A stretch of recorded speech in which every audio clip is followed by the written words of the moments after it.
Hey, how are you feeling? You got John Riggs here. This is from Hyperkin. This is the Mega Retron HD. It was sent to me via Castlemania Games Warehouse as a, hey, check this out. I've had zero luck with everything Hyperkin, so I'm walking into this with kind of low expectations, but happy to give it a shot. You never know. It does feature, you can either do widescreen or standard size screen.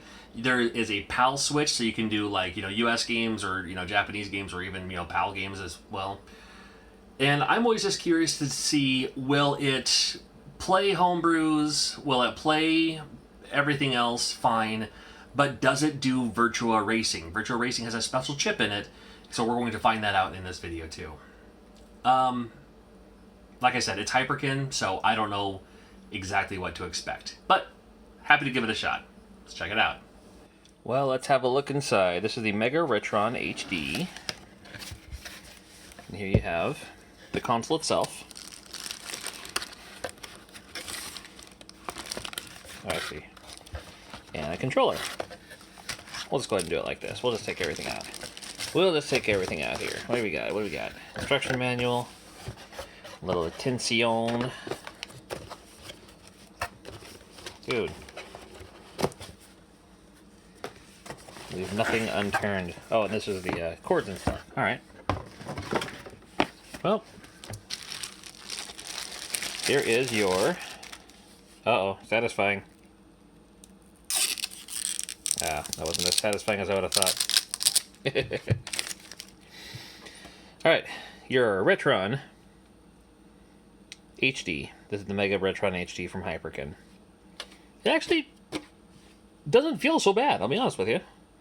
Got the reset, the two things up front. Seems responsive. And you have your multiple ports too. Got your HDMI called the outlet. Got your AV, which is nice feature to have. You can go from 16.9 to 4.3, and then your micro. That's your power right there. Huh? Interesting. 6-button controller. Here's your mode on the top. Yeah, actually doesn't feel so bad. Feels pretty nice. I'll use that. Your manual, multiple languages. And this is your cords that it comes with. We have, oh, a little power cord. You know, one of these. Because you can always use more of these. Yeah. And here's, is that literally everything else? That one came separate.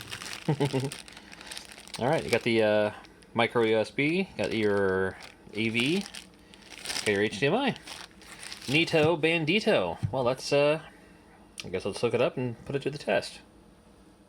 Alright, so I'm doing my over-the-shoulder view now because I want you to see exactly what I'm seeing when I power it up on my TV. I'm using a 4K Roku for the TV, if that means anything about anything. So I have X-Men popped in right now. I want to try a few games and then see if how they work and how they play.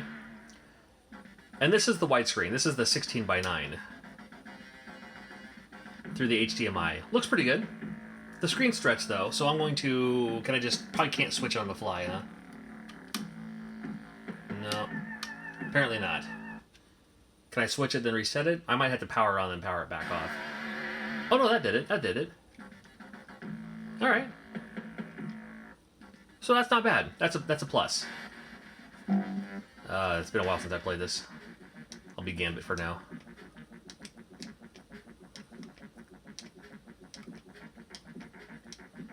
Controller...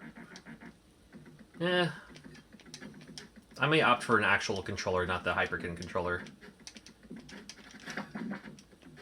I mean, it's responsive and everything, but... It keeps on... I don't know if it's because I haven't played this in a while or how I'm sitting, but it keeps on wanting me to go down.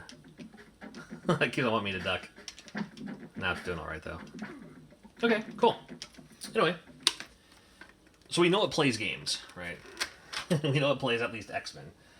I have, let's see, let's do a homebrew. Alright.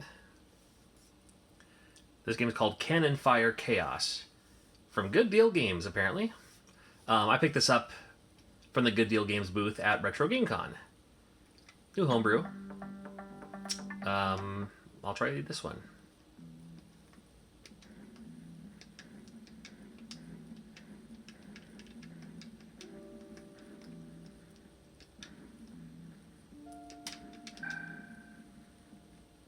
Interesting. Well, anyway, it works. I mean, we know it works.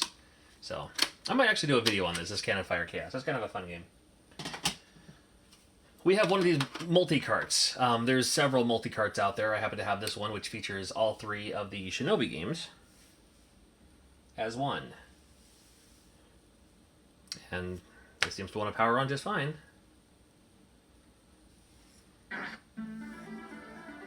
Alright, yeah. Here's Shadow Dancer. Now the trick with this one, I have this on other videos if you're curious. In the future year of 1997. You use a magnet on the game while it's playing, and it'll switch games. So watch this. I'm going to do this just like that. And, yeah. Looks good to me. Yep, no problems here. Cool. Good to know. Now, the final game I wanted to test is kind of like, I don't know, it's kind of like the Super FX chip for the Super Nintendo, and that's this guy right here, Virtual Racing. It uses an SVP chip. Most clone systems will not work for this game. If you want to play Virtual Racing, you got to use an actual Genesis system.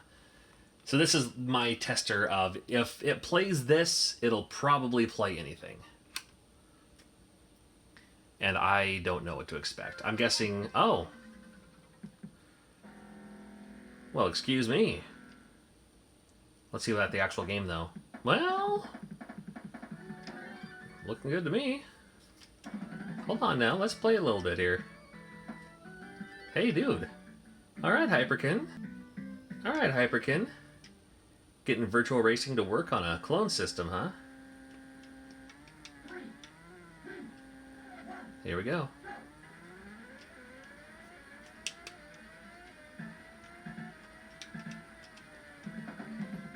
Change the camera view here using the 6-button controller. Yeah, dude. Ah! This is like a, oh no! Alright, well I gotta tell you, if it works with Virtual Racing, it'll work with just about anything else I can think of. The only thing I didn't try is a power-based converter to play Sega Master System games. Reason being that the little lip that goes behind it, by putting it behind, it would block off the HDMI and the power cord. So I don't have a way to test that. There is a power-based converter volume, like 2, like a second one that just plugs in there like that. That may or may not work too. I'm not sure. I don't have a way of testing it. But if this thing does Virtual Racing, that's kind of the selling point. It can do any other Genesis game that's out there. And it worked with the other, like they worked with the Homebrew. It worked with the, other games too. So pretty neato. I've got to be honest with you. I had kind of not very high expectations with the Hyperkin here and the Mega Retron HD. But hey, can I say it works? Not bad. Sweet. So, pretty impressive. Gotta be honest with you. It does Virtual Racing, which means it'll do anything else. It did my little multi-cart. It did homebrews. Very, very cool. And playing X-Men, it sounded fine. As far as like the sound emulation goes, I'm okay with that. So, neat system. The only caveat I have is it's $50, and you can buy an actual Sega Genesis system for less than that, maybe even much less than that. Of course, it's not HDMI. This is HDMI, and it's AV, so that has it going for it. But is that worth it for a Sega Genesis? Maybe it is, and maybe it is for you. And if so, perfect. Then this is right up your alley. I think it's neat. I think it's pretty cool. And like I said, I am pleasantly surprised. This is, I will say, to close out this video, I will say that this is the best Hyperkin product out there, I think, in my opinion, from the ones I've played anyway. And if there's something else that's like, dude, you haven't played this, it's actually a good product from Hyperkin, let me know in the comments. I'm willing to hear it out. But just with my experience with Hyperkin, not every product, but most of the products that I've tried from Hyperkin haven't been a huge win for me for what I needed it to do. This one does everything I needed to do, and it does virtual racing. A lot of Genesis clone systems can't say that, so I thank you for watching. If you want to see more product reviews on this channel, make sure you're subscribed, and make sure you check out the links below as well if you want to grab yours. Pretty cool. Thanks.